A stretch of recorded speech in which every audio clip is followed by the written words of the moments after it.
नमस्कार, आप सभी का स्वागत है स्टार सिटी न्यूज़ में। मैं इस वक्त मौजूद हूँ तिमारपुर विधानसभा में। साथ ही हमारे इस वक्त अजित कालिया जी हैं, जो कि लीगल सेल को कन्वीनर दिल्ली प्रदेश से हैं, भाजपा से जुड़े हुए हैं। तो आइए इनसे सीधी बात करते हैं। सर, मैं आपसे पहला सवाल कर लेता हूँ। काफ़ी आपका लंबा एक्सपीरियंस इस भारतीय जनता पार्टी में रहा था। कम से कम कितना समय हो गया आपको पार्टी में जुड़े? लगभग 45 साल हो गए। 45 साल का सफ़र आपका सर, काफ़ी लंबा समय। तो कैसा कैसा दौर आपने देखा, मतलब इस राजनीति से जुड़ के? राजनीति से देखिए बड़ा पहले की राजनीति और आज की राजनीति में ज़मीन आसमान का अंतर नज़र आ रहा है। पहले इस तरह से जो आज नज़र आ रही है कटाक्ष की राजनीति, एक दूसरे के ऊपर कटाक्ष करना, इस तरह से नहीं थी। लोग इज्जत रेस्पेक्ट करते थे, चाहे वो किसी भी पार्टी के हों। तो आज वो परिस्थितियाँ बहुत ही भिन्न नज़र आती हैं आज के तरीके में।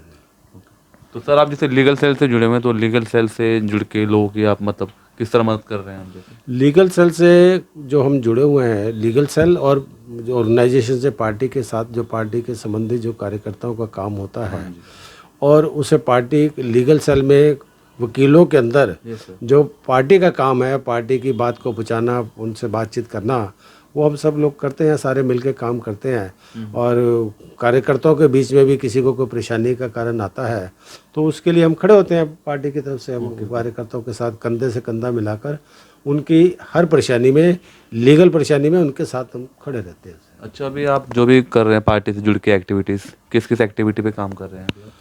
देखिए, मैं बूथ प्रबंधन का मुझे काफ़ी लंबा अनुभव है इस क्षेत्र में भी।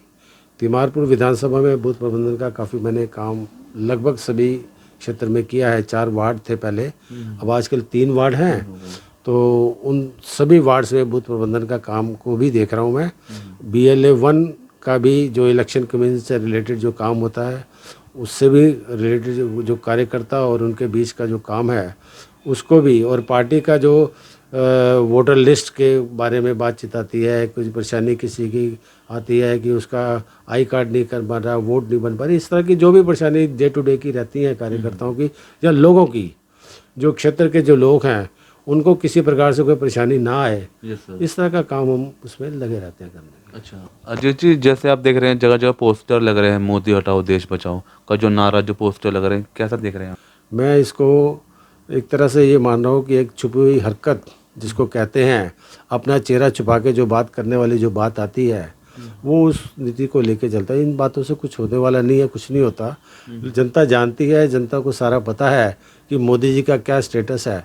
जो लोग भी सो कॉल्ड, अभी आज सुबह ही मैं टीवी में देख रहा था कि गोपाल राय जी आम आदमी पार्टी के जो हैं, उन्होंने आगे कहा ये हमने पोस्टर लगाए हैं। लगाए हैं तो नीचे नाम लिख देते ना, अच्छा रहता।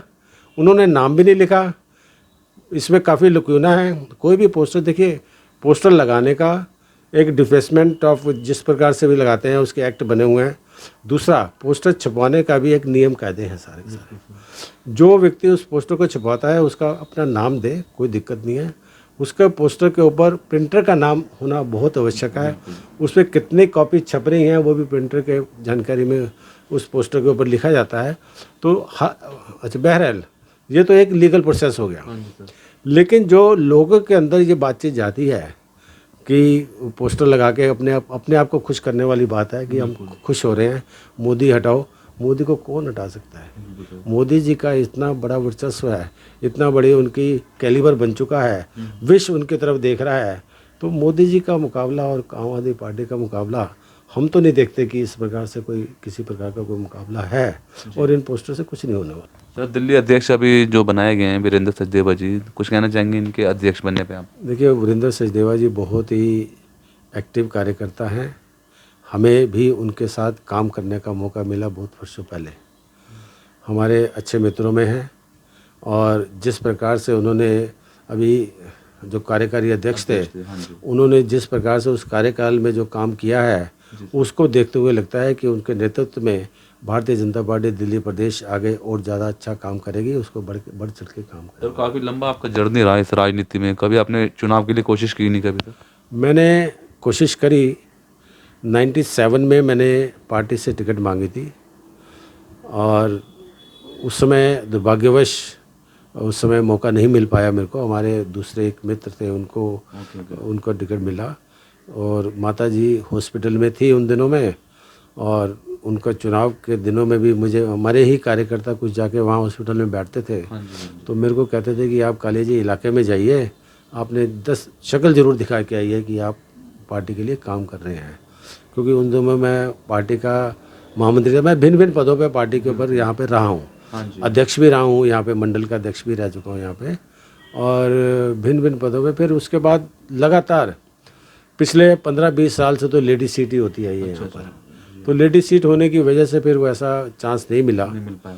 तो ये वो जो टिकट का जो जर्नी थी वो इस प्रकार से रही कि भाग्य भी सबसे बड़ी चीज़ है। बिल्कुल सही। और मैं समझता हूँ कि टिकट पाके इलेक्शन लड़के ही सब कुछ नहीं होता।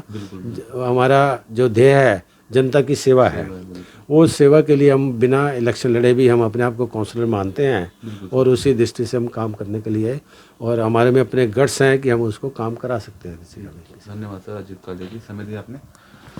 तो ये हमारी सीधी बात अजीत कालिया जी से, स्टार सिटी के साथ मैं जितेंद्र गुप्ता।